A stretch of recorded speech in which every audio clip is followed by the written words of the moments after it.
Based on numbers, Rosatom is one of Russia's most successful companies on international stage. Thank you.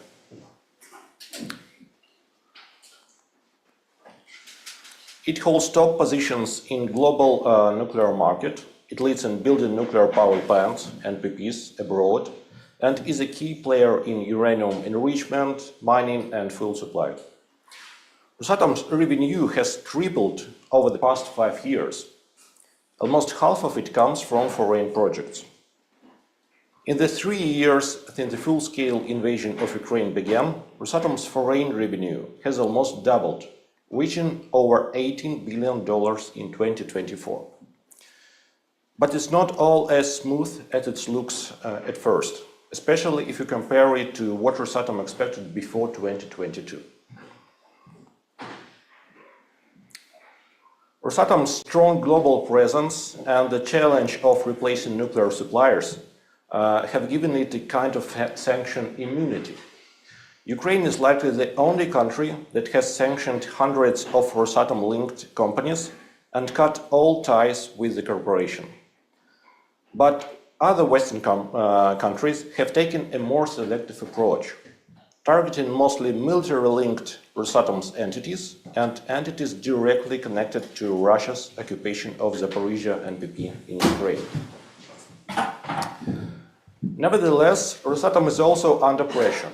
First, broad economic sanctions on Russia's financial sector, transportation and equipment supplies are affecting its international projects. Second, certain decisions by individual countries have undermined Rosatom's potential in some markets. I'll show examples of this in the following slides, first in the West and then in the Global South projects. Before 2022, Rosatom was engaged in 2 NPP construction projects in EU countries, Paks-2 in Hungary and Hanhikivi in Finland. It also played a minor role in completing units 3 and 4 of Slovakia's Mochovce NPP. After the war began, full-scale war began, the Finnish project was cancelled. It is still the largest termination of a Russian nuclear project abroad, valued at around 7.5 billion euros. Paks-2 is now Rosatom's only active NPP construction project in EU. It received a special exemption from EU sanctions, which may suggest it's unaffected, but that's not entirely true. Adapting to the new reality took time and caused significant delays. Before Russia's full-scale invasion of Ukraine, Rosatom planned to pour the first concrete for the new island here in 2022.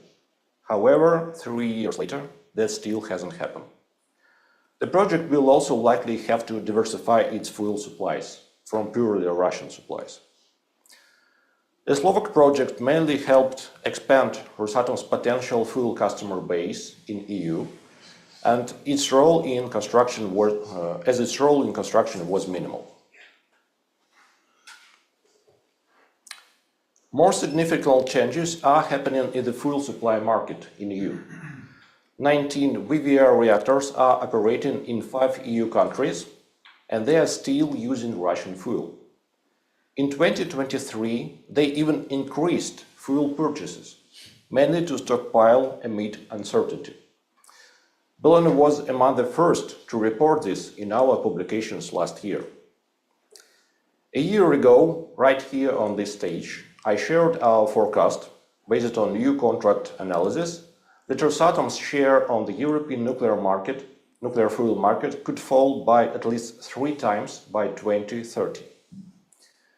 Events over the past year have only reinforced the forecast, as all the affected countries have now signed new contracts with alternative suppliers, such as Westinghouse or Rosatom. Finland and Bulgaria even began loading new fuel last year. But there are still many challenges along the way. For example, ties with Rosatom may persist through its cooperation with French company Rosatom, or due to strong political resistance in some countries, like Hungary and Slovakia.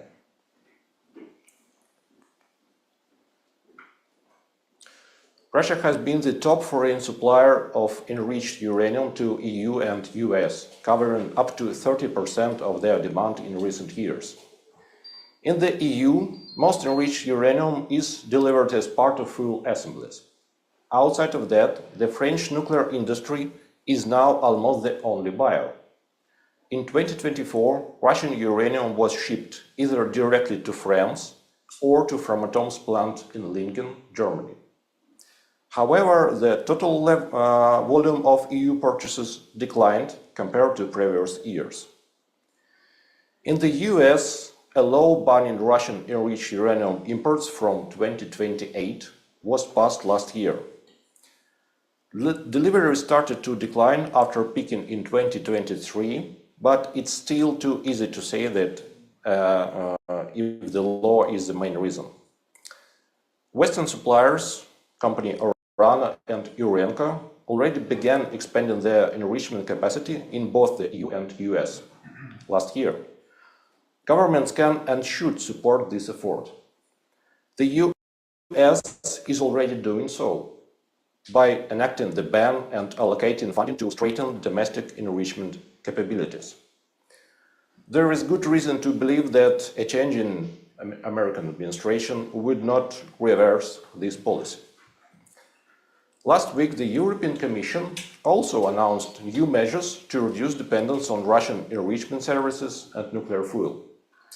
While we are still waiting for the details, this long-anticipated step is expected to reinforce current market trends and help prevent backtracking.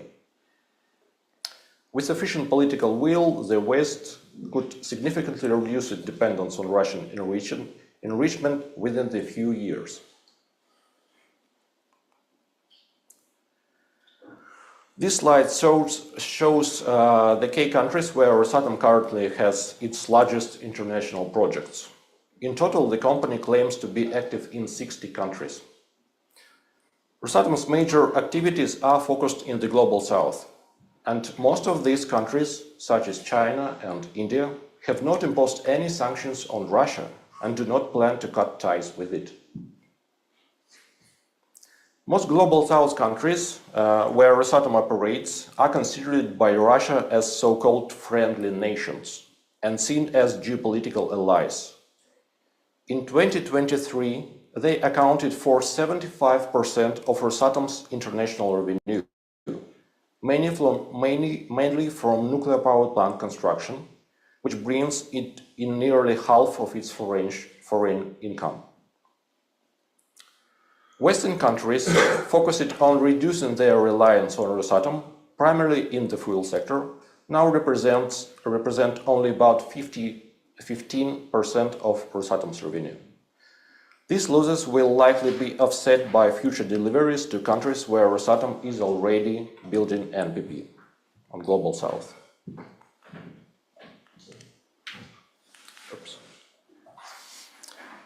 Here you can see a timeline of Rosatom's foreign NPP construction projects. Each horizontal bar represents the construction cycle of a reactor unit, from the pouring of concrete for the reactor island foundation to grid connection. The vertical red dashes line marks the beginning of 2025. Today, 90 units are actively being built across 6 countries. To the left, you can see a black vertical line marks February 2022, the start of Russian full-scale invasion of Ukraine. At that point, 13 reactor units were under active construction. Now there are 6 more. In 3 years, Rosatom completed Belarus, second unit of Belarus nuclear power plant, and started 7 new builds in Turkey, Egypt, and China. That's a significant increase, and it partly explains the growth in Rosatom's foreign revenue. However, most of these projects are long-standing, with contracts signed more than 7 or 8 years ago. Since 2022, Rosatom hasn't signed any new full-scale construction contract abroad. The only exception is a contract for small modular reactors in Uzbekistan. But even there, Rosatom had had long been negotiation the construction of a large-scale nuclear power plant. In that sense, the shift to an SMRs is not exactly what Rosatom originally wanted, although the large NPP project is still under discussion.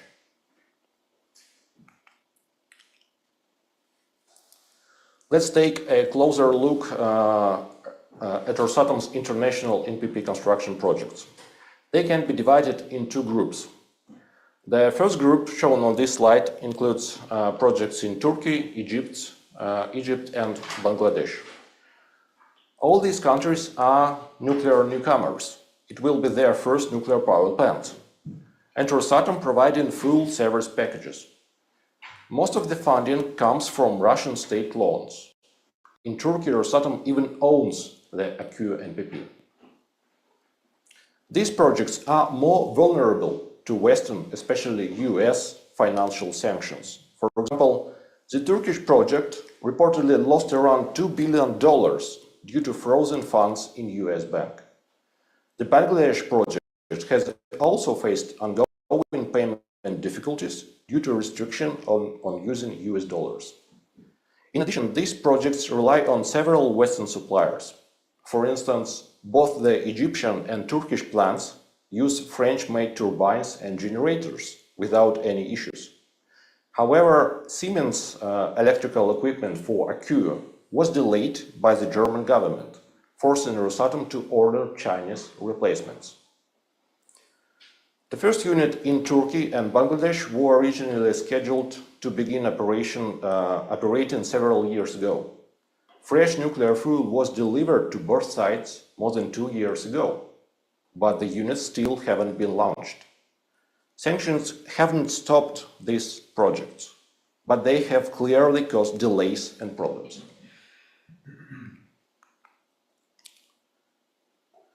Projects in China, India, and Iran can be combined in second group.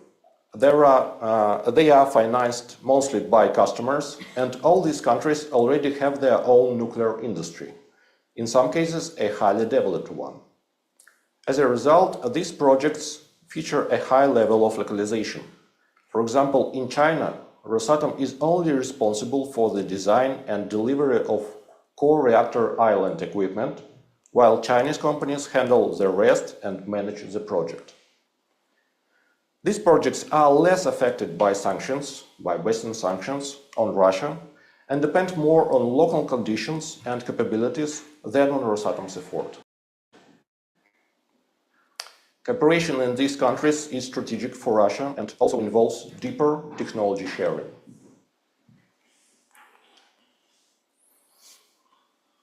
China is a special partner for Rosatom. 30 years ago, China was one of the first foreign buyers of Russian nuclear power plants, and Russia built one of China's first NPPs.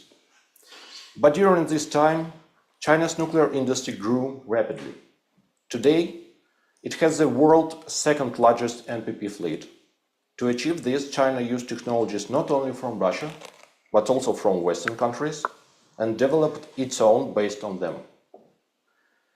Now China is building more nuclear units than any other country or company, even more than Rosatom. And not only more, but faster. An interesting fact, China builds Russian-designed reactors faster than Rosatom does in Russia. China is more interested in Russian nuclear knowledge and technology than in its equipment or workers. Russia shares with China technologies and expertise that it doesn't share with almost anyone else, including uranium enrichment and fuel fabrication, fast reactor technologies, fuel reprocessing, and small modular reactors. On one hand, this could lead to even closer Russian-Chinese cooperation, including joint nuclear projects in other countries. They already working together in Turkey and are now talking about doing the same in Uzbekistan. And some of their cooperation may not be public. On the other hand, as China grows stronger and Russia faces increased pressure, China could become a serious competitor to Rosatom. For example, it recently won a contract for a large nuclear power plant in Ghana, where Rosatom was also a bidder. China has also increased its enriched uranium export to US over the past 2 years, a market Rosatom may be forced to exit in the future. And conclusions. First, Rosatom's business in the West will continue to shrink, especially in the fuel sector. But Global South projects are helping to fill that gap for Rosatom. Technically, the West can reduce its dependency on Rosatom within 3 to 5 years, if governments stay committed and provide support, maybe in form of more strong sanctions. Second, Rosatom is still working in the Global South, but sanctions and pressure on Russia are making it more difficult. US sanctions and Western suppliers play a big role in putting pressure on Rosatom. What happens next will depend on future decisions in these areas. And third, nuclear cooperation between China and Russia is growing. With rising pressure on Russia, Rosatom will likely have a harder time getting new international projects without either working closely with Russia or competing with it. This situation may be uncomfortable for Rosatom and Russia, but it could also cause problems and risk for the West. Thank you.